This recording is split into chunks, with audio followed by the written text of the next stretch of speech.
Welcome back to Mountain Connections. Up next, we all know that breakfast is the most important meal of the day, and it's certainly my favorite thing to eat.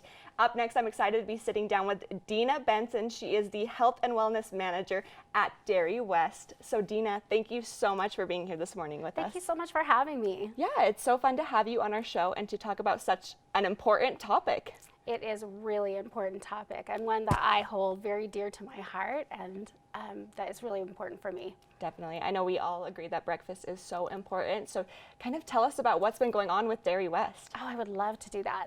So we were recently able to partner with USBE, the Utah State Board of Education, and their Child Nutrition Department on a grant that comes through No Kid Hungry, where we are able to work on a breakfast initiative. We're working really hard to make sure that every student in Utah has access to school breakfast. That is fantastic. I mean, we were talking before that we all function better when we have breakfast. It really is the most important meal of the day. It really is, and I think especially for kids, starting your day well nourished and being able to have what you need, the energy in your tank to be able to go in the mornings is so important. Studies show that when students start their day well nourished, that there is a decrease in absenteeism, decreases in tardies, behavior issues go down, and we are able to focus more in the classroom. I just think that's amazing, that nutrition in the morning and starting the day right helps them, the whole child, not just an empty stomach, but helps them to be able to focus and do better the whole day long.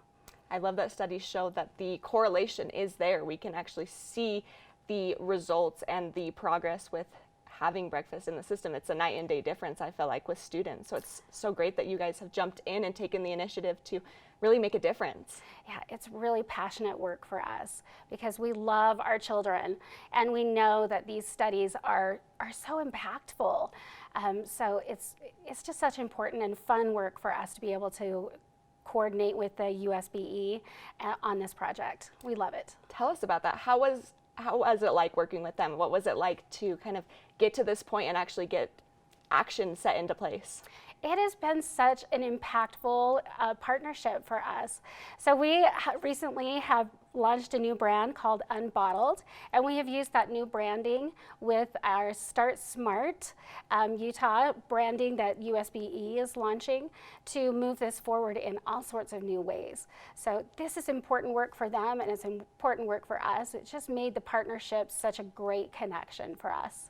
That's fantastic. And so is it already in place? Are there schools and breakfasts being served in Utah? Kind of tell us about that. Yes, we started this last summer. We started the release.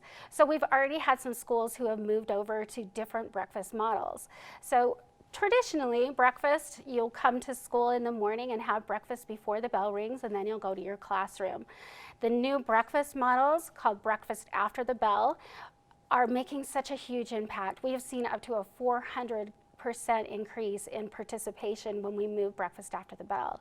This shows us that this is a really needed program, that there are students who are falling through the cracks and not being able to access breakfast. And that could be for many reasons. That could be that, you know, we all run late a little bit in the morning sometimes. Bus schedules run really close to the time that school starts, just in the logistics of that. So when we take breakfast and we move it after the bell, we catch all of those students. A lot of those students are hungry and starting the day without a breakfast.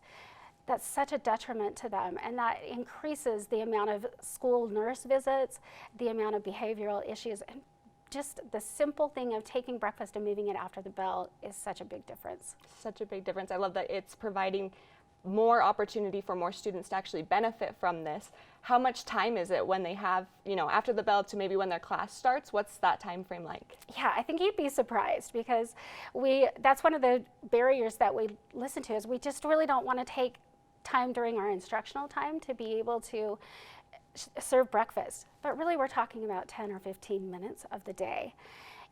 Teachers are able to use this time for social emotional learning, which I don't know if you know what that is, but it's a time for students to be able to connect with their peers, to learn different responsibilities, to have that connection. I know that when I really want to sit down with a friend and connect, we usually do it over a meal.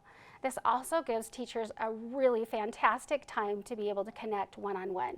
I went into a classroom, a first grade classroom just this last week, and saw a teacher just kneeling by each student's desk and talking to them, connecting with them.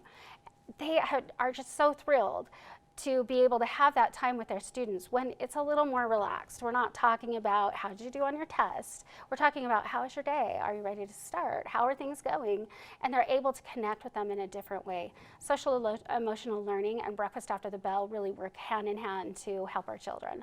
That is fantastic. I know that it's probably a more relaxed setting to be able to actually have those conversations both with peers and with teachers like you were saying, so that is fantastic. Yeah. Is this implemented in elementary schools? Where are the kind of the grade blocks? This can work for any grade level. So typically breakfast in the classroom we see in elementaries. For secondary, a lot of times what we'll do is called a second chance breakfast, which means that students come in the morning, they go to their first period or their advisory period, get all the announcements, and then there'll be a little bit longer break between those periods where they can access breakfast.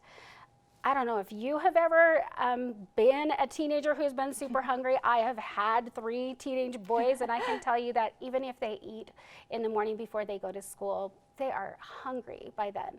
So I remember packing snacks. I remember being the person that always I get hangry if I don't eat. So I would have snacks in my backpack to get through the day when you're starting at 7 and not having lunch till sometimes closer to 1. I mean, that could be a long stretch of time. It's a long stretch for growing bodies. So what a fantastic way to make sure that we're not being distracted by hunger at school when we need to be focusing on important things. Fantastic. Well, this really does sound like it is already making a difference. We are so grateful that you could come on our show and tell us about, you know, the projects with Dairy West and the Board of Education. I think it's going to do really amazing things for all the schools in our community. So Deena, thank you so much for being here this morning. Thank you so much for having me. All right, you guys, you heard it here first. Breakfast is the most important meal of the day, and later on we will be serving up some delicious sourdough pancakes. Don't go anywhere. We have more to come on Mountain Connections after the break.